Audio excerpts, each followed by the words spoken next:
It's the most wonderful time of the year, but also the most expensive.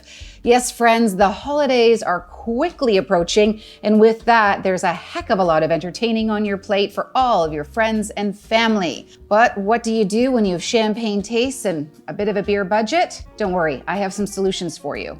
Stick around. Hello, wine lovers. I'm Erin, the founder and chief sommelier here at the Wine Sisters. Welcome to our YouTube channel. This is the place where every week we show you how to eat, drink, and entertain like a pro. Well, 'tis the season for entertaining, and while it's the most wonderful time of the year, it's also the most expensive. All of that gift giving and party throwing, well, that can leave your budget even redder than Santa's sleigh. But it doesn't have to be that way. You can still have some excellent wines that everyone's going to love, including you, including your banker, and it means you don't have to bust the budget to have a great celebratory time. I've got a couple of hints for you today that's going to show you 5 great ways to save money on all your holiday wines. So my first tip is visit the regions less traveled.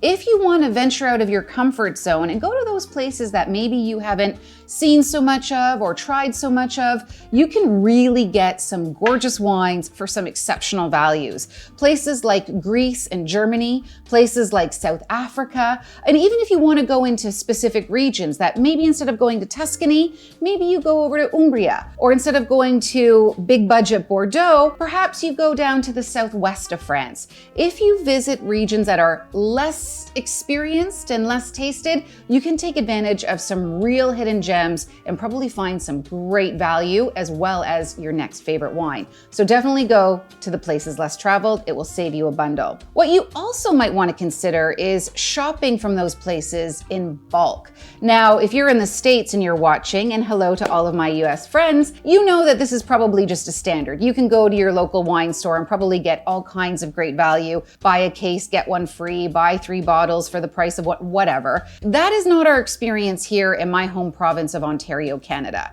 So for my Ontario friends, you know what I'm talking about. There really aren't very many deals to be had. Maybe you only might get the occasional token of $2 off a bottle. Well, that unto itself on a single bottle, that's not particularly compelling. However, if your favorite bottle is $2 off, why not buy in bulk and stock up on a case? Because now you have a savings of $24. Essentially, you're getting a free bottle. So regardless of where you're living, when you see your favorite wine and it is on a great sale, buy a case or 2, take advantage of those savings. We have a whole season of holiday entertaining stored away in your closet, under the stairs, in your wine fridge, and you'll definitely go through it and you will definitely reap the savings. And my third tip, go to the second tier wines. What do second tier wines mean? Well, in wine regions across the world, whether you're in Bordeaux or Champagne or here in Ontario or in California, a lot of prestigious wineries, when they have these fabulous grapes that are going to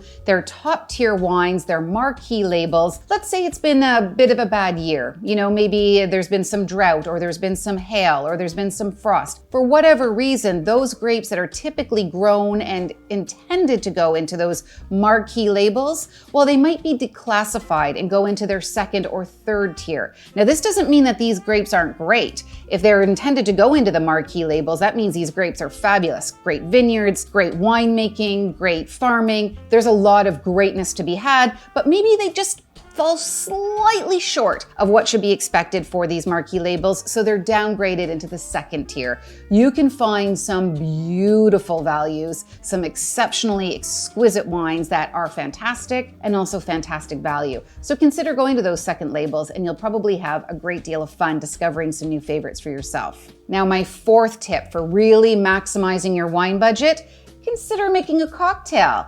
Hear me out. You guys loved this video, which we had for our rosé sangria, a beautiful warm weather sangria that's made with rosé wine. In fact, I think we're up to about 17 or 18,000 views. Check that one out if you want to see a little recipe for that. It's chef's kiss. You'll love it. 18,000 other people already do. Or you consider going to this video, which is for our French 75. This is one of my ultimate all-time favorite sparkling wine cocktails. A little bit of brandy, a little bit of lemon juice, a little bit of simple syrup, and you top that up with a nice, beautiful bubbly. This is an elegant way to kickstart any holiday party, or any day in general, quite frankly. So a really fabulous way to take advantage and stretch that dollar a little further is to consider making some kind of punch or sangria, consider making some kind of wine cocktail, and you will really stretch your budget in a very delicious way. And my fifth and final tip is consider going to alternative grapes. Here at the Wine Sisters, we offer a really popular tasting, which is kind of a, if you like this, drink that. So if you love Cabernet, consider going to Carmenere. Or if you love Champagne, consider going to Cava.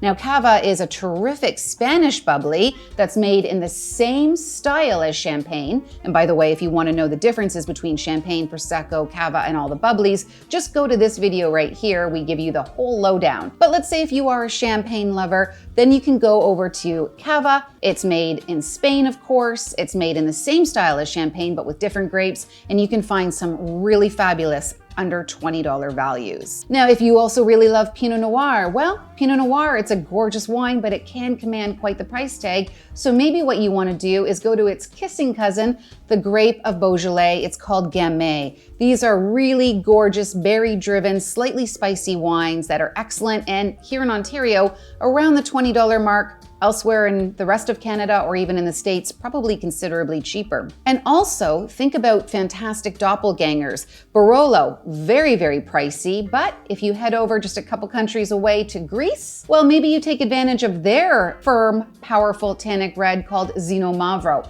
It's strikingly similar in color, strikingly similar in style, and to be quite frank, not a lot of people might be able to discern the difference, and you'll save a ton of dollars. So my wine-loving friends, I hope this really helped you out in terms of finding some great savings here and there that doesn't skimp on taste. There are values to be found.